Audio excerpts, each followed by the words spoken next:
Okay, so let's dive into a really fascinating cybersecurity paradox. It all starts with what looks like a super simple error message, but it ends up exposing this massive, hidden vulnerability in how a huge chunk of the web is built. This is the story of how a tool designed to keep you safe can actually be turned against you. So it all kicked off in October 2023. You've got this experienced admin for big messaging service Jabber.ru, and he starts getting reports from users. They're seeing an expired certificate error. No big deal, right? Happens all the time. You just update the certificate. Except when he checked, the server was sending a perfectly valid, up-to-date certificate. Exactly. That's the question. How on earth can a server send out a good certificate, but the user on the other end sees an expired one? I mean, that just doesn't make sense. This isn't some simple glitch. It's a paradox. And it's the very first clue that something is seriously, seriously wrong. This is the kind of impossible error that just screams a sophisticated attack is underway. So the admin and his team, they went on a deep dive. I mean, they went through everything. They scanned for malware, they checked every single log, they even dumped the server's memory to look for any kind of kernel-level tampering. And the conclusion? The server itself was spotless. It hadn't been hacked. The problem wasn't on the machine. Now, what's truly wild about this is just how long this whole thing went on unnoticed. When they dug in, they found that rogue certificates had been issued way back in April. The actual interception, the man-in-the-middle attack, was confirmed to be active in July. And you know the only reason they found it in October? It's because the attacker's certificate expired. Yep, they got sloppy. This attack could have just kept on going for months, totally invisible. So, if the server wasn't hacked, then where was the attack happening? This is where the investigators had that light bulb moment. They realized the crime scene wasn't the server at all. It was the network itself. The traffic was being hijacked before it even got close to its destination. And this slide illustrates it perfectly. On the left, you've got the normal, authorized path. Your data flows straight to the server. But on the right, that's what was actually happening to Jabber.ru's traffic. Somewhere upstream, at the hosting provider level, in this case Hetzner and Linode in Germany, the traffic was being rerouted to something called a transparent proxy. And that proxy was the man in the middle. It was impersonating the server and handing out its own fake, expired certificate to users. And here's the smoking gun. It was found in public certificate transparency logs, which are basically these global ledgers of every trusted certificate ever issued. And right there in plain sight were multiple, totally valid certificates for Jabber.ru and XMPP.ru that the admins never asked for. The attackers had actually managed to trick a legitimate certificate authority, Let's Encrypt, into giving them valid credentials for a domain they didn't even own. And this is the really crucial point. The connection was still encrypted. Your browser, your chat client, it would have shown the little padlock icon. Everything would look fine. But while the encryption itself was real, the identity was stolen. You are having a secure, encrypted conversation with the attacker, not with the real server. And that makes this kind of attack almost impossible for a normal user to spot. So you have to be wondering, right? Was this preventable?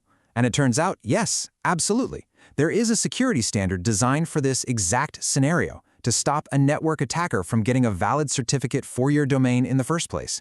So why didn't it work? The defense is a standard called RFC 8657, and it's a really powerful upgrade to basic security protocols. Think of it like this. The basic protocol is like putting up a sign that says, only security from the Let's Encrypt company can guard my house. But this standard, it lets you say, only a specific guard from Let's Encrypt. Guard number 12345 can be here. It locks certificate issuance down to one and only one authorized account. And here's the difference side by side, because it makes it super clear. On the left, basic CAA is good, but if an attacker hijacks your traffic, they can still pass Let's Encrypt's validation checks and get a certificate. But on the right, with RFC 8657's account URI parameter, it doesn't matter. Let's Encrypt would see the request coming from the attacker's account, check the DNS record, and just say, nope, this isn't the authorized account, and flat out deny the certificate. The attack would have been dead in the water before it even started. Okay, so if this magic bullet exists, why are we even having this conversation? Why didn't Jabber.ru just use it and call it a day? Well, this is where the story pivots from a single, targeted attack into a massive, systemic flaw that affects literally millions of websites, all because of a service that many of us use every single day. I love this analogy. Think of it like this. You own an exclusive club, and you post a very strict guest list at the door. That's your secure RFC 8657 record. But then you hire a new bouncer, Cloudflare, with its Universal SSL feature.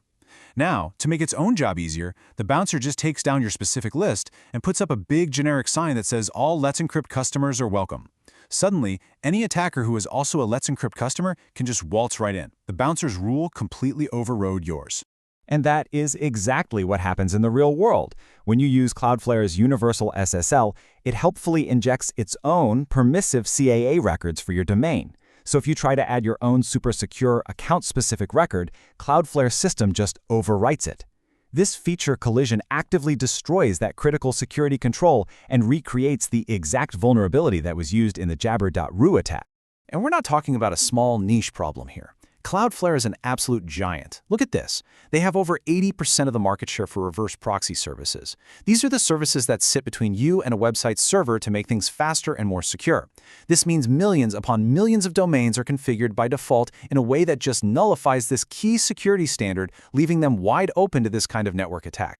So what do you do about it? If the very platform you're using makes prevention difficult or even impossible on some of its plans, you have to fundamentally shift your mindset. You have to assume an attack is possible and instead focus all your energy on catching it the absolute moment it happens. So here's your action plan. First, you have to monitor certificate transparency logs. There are services out there that will watch these logs for you and email you the second a new certificate is issued for your domain. Second, you have to treat any certificate you didn't ask for, not as some weird glitch, but as a 5-alarm fire. It is a sign of an active breach. And finally, if you're on a Cloudflare business plan or higher, you can and should disable Universal SSL and upload your own certificates. That gives you back full control. The key takeaway here is this really fundamental shift in your security posture.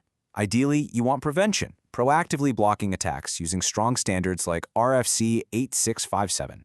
But when the platform you rely on undermines that very prevention, then detection becomes absolutely necessary. It's reactive for sure, but it's your last and your best line of defense. And it leaves us with this one critical question that we all need to start asking about the services we trust. In the name of convenience and magic automation, are our security tools silently overriding our own best defenses? Are they opening a backdoor we never even knew existed? It's definitely something worth checking.